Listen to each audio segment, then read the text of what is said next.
రేవంత్ రెడ్డి అన్న కోసం రావాలని తిరిగినాము, అన్ని చేసినాము, మాకు కావాలి ఖచ్చితంగా. న్యాయం చేయమని కోరుకుంటున్నాం.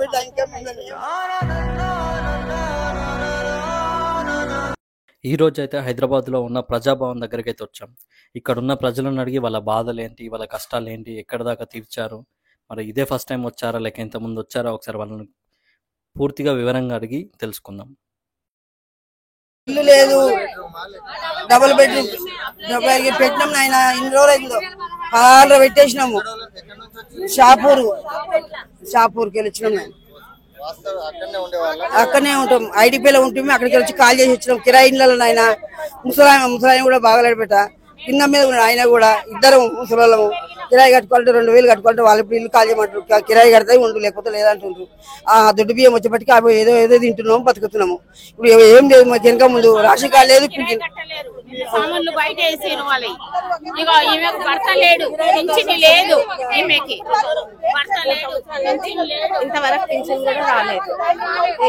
అందరూ ఒకటే సమస్య గురించి వచ్చారు. పింఛన్ లేదు, భర్త లేడు, 3 ఆడపిల్లలు ఆమెకి. ఏ న్యాయం లేదు. లోపల దరఖాస్తు ఇచ్చారా? మరి ఇచ్చారు. ఏమన్నారు అవుతాయా అని అంటున్నారు. ఎప్పటి వరకు పరిష్కారం అయితే లేవు. రమ్మంటుండ్రు పొమ్మంటుండ్రు. ఇప్పటికి ప్రతి వారం వస్తున్నారు. మొదటిసారి రెండోసారి నేను రావడం. ఈమెకైతే భర్త లేడు, ఏమీ లేదు, ఈమెకి ఏ ఆధారం లేదు,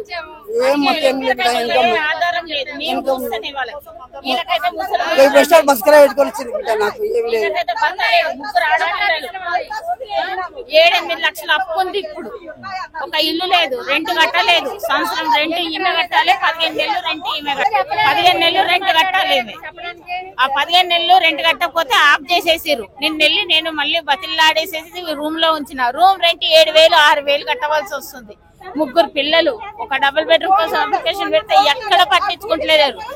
ఈ కలెక్టర్ ఆఫీసర్ దగ్గరికి వెళ్తేనేమో కలెక్టర్ ఆఫీస్ లో ఎలిజిబుల్ లో ఉంది అని అంటున్నారు. ఆ ఎలిజిబుల్ లో అంటున్నారు. మాకేం అర్థం కావట్లేదు. మేమేం చదువుకోలేదు, చెయ్యలేదు. మాకేదో ఒక న్యాయం కావాలి. మెయిన్ డబుల్ బెడ్రూమ్ ఈమెకు కావాలి, ఈమెకు కావాలి. మిగిలిన వాళ్ళం అంటే కొంచెం పర్వాలేదు, పరిస్థితి బాగలేని వాళ్ళకి ఏమన్నట్టు. మరి మీరు ఇక్కడ దాకా ఒక నమ్మకంతో వచ్చారు, అందరు కలిసి వచ్చారు. రేవంత్ రెడ్డి అన్న కోసం రావాలని తిరిగినాము, అన్ని చేసినాము, మాకు కావాలి ఖచ్చితంగా. అది ఆమె ఏమి మాట్లాడలేదు. ఆమె దారగా నేను మాట్లాడుతున్నా. ఏం లేదు కానీ నాయన మీకు పుణ్యం, మీరు పాటు ఉంటాం. మాకైతే ఎవరు లేరు, ముసలి ఇద్దరం బతకాలన్నా కష్టం. ఇప్పుడు ఆ ముసలాయన కూడా కింద మీద ఉన్నాడు బిడ్డ. చాట కాకుండా కాలు ఇంత వాసినాయి. ఏం చేయాలో అర్థం కాక భయం వచ్చేసిన ఇల్లు అంట. మాకు న్యాయం చేయమని కోరుకుంటున్నాం బిడ్డ. నాకు ఇల్లు కావాలి, పింఛన్ కావాలి బిడ్డ. మీకు కాలు మొక్కుతాను. ఆయన ఎక్కడ పుణ్యం చేసుకుంటాం. ఆయన రుణపడి నీ కొడుకు లెక్క, నీ అమ్మ లెక్క అనుకో బిడ్డ. ఏం ఇవ్వలేరు, బిడ్డ చచ్చిపోయింది. ఇంకా ఎవరు నాకు ఎవరు తట్టున్నారు, ఎవరు చూడరు బిడ్డ.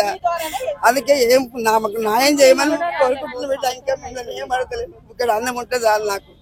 అంతకంటే ఇంకేం లేదు. నాకు న్యాయం కావాలి, ఇల్లు కావాలి, పింఛన్ కావాలి. పెద్ద మనిషి బాగాలేడు, అదొక్కటే నాకు కావాలి. మీకు సాయం చేయమని కోరుకుంటున్నా అంతే. రేవంత్ రెడ్డికి 10 దండాలు. ఆయనకు మాకు మంచి ఏమని కోరుకుంటున్నా బిడ్డ. సీఎం రేవంత్ రెడ్డి గారికి నమస్కారాలు. నేను శివం రోడ్ నుంచి వచ్చాను. నల్లకుండ బాయమ్మ గల్లి దగ్గర మా అమ్మగారిది నాన్నగారిది స్థలం ఉంది. అన్నదమ్ములు ఇస్తలేరు. 30 ఏళ్ల నుంచి దౌర్జన్యం చేస్తున్నారు, కొడుతున్నారు. పీక పట్టి పిసికిండు పెద్ద తమ్ముడు. చెట్టుకేసి 10 గుద్దులు గుద్దుతా చచ్చిపోతావు, నీకెందుకు ఆస్తి ఇవ్వాలి అని చెప్పి మాట్లాడుతున్నారు. నా భర్త సీరియస్ గా ఉన్నాడు, స్టోన్ ఉంది. మళ్ళీనేమో ఆయనకి బాగా కాలుకి దెబ్బ తగిలింది, యాక్సిడెంట్ అయ్యి హాస్పిటల్లో చేర్పిస్తామంటే గాంధీకి 2 సార్లు తిరిగినా పైపేసిండ్రు. ఉస్మానియాకి నేను నా బిడ్డ వస్తే నా బిడ్డను కూడా మంచంలో పడేసిండ్రు. సంవత్సరంన్నర నుంచి మంచంలోనే ఉన్నది. ఇప్పుడు ఈ సమస్య గురించి మరి మీరు లోపల చెప్పారా? మీరు చెప్పలేదు బాబు, వాళ్ళు ఎవరు అడగలే. రాసిచ్చిన కాగితం రాసిచ్చాను. 2 సమస్యలకి కాగితం రాసిచ్చా. ఈ ఒక్క వారమే వచ్చారా లేకపోతే ఇంత ముందు నుంచి వస్తూనే ఉన్నారా? ఇప్పుడే వచ్చాను ఆయన, ఇప్పుడే వచ్చినా. అప్పుడు దానికి తెలుసు సీఎం గారు వస్తున్నారని, కానీ ఇప్పుడే రావటము. ఇంటి స్థలం గురించి పెట్టాను. మళ్ళీనేమో మా వారు సీరియస్గా ఉన్నాడు అన్న దాని గురించి కూడా పెట్టాను. ఇప్పుడు చాలా అతి కష్టం మీద పైసలు లేక 300 రూపాయలు ఉండే ఆటో కట్టుకొని వచ్చిన 62 ఏళ్ళు నాయన నాకు కూడా ఇది ఫ్రాక్చర్ అయింది. ఇది 32 కుట్లు పడ్డాయి మిక్సీలో పడి.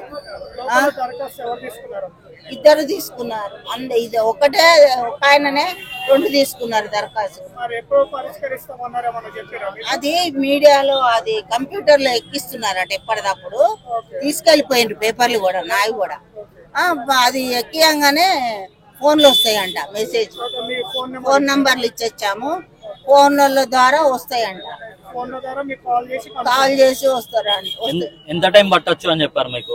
ఎవరు వాళ్ళ ఏం చెప్పలేదు బాబు. టైం అయితే శుక్రవారం మంగళవారం ఎప్పుడప్పుడే ప్రాసెస్ జరుగుతూనే ఉన్నాయంట. అవి అయిపోతూనే ఉన్నాయంట పాతవి. శుక్రవారంవి మంగళవారంవి అయిపోతూనే ఉన్నాయంట. ఇవాళ మళ్ళీ శుక్రవారం కదా, ఇవాళ మళ్ళీ దరఖాస్తులు అందరివి తీసేసుకుంటారు. వెంటనే అబ్బాయి వచ్చి తీసుకొని పోతున్నాడు లోపలికి, వెంటనే ఎంట్రీ చేస్తారంట. అది ఈ విధంగా అయితే ఈ రోజు ప్రజాభవన్ దగ్గర ప్రజాపాలన గురించి ప్రతి ఒక్కరూ వచ్చి వాళ్ళ సమస్యలు అయితే రేవంత్ రెడ్డి గారికి తెలుపుకుంటున్నారు.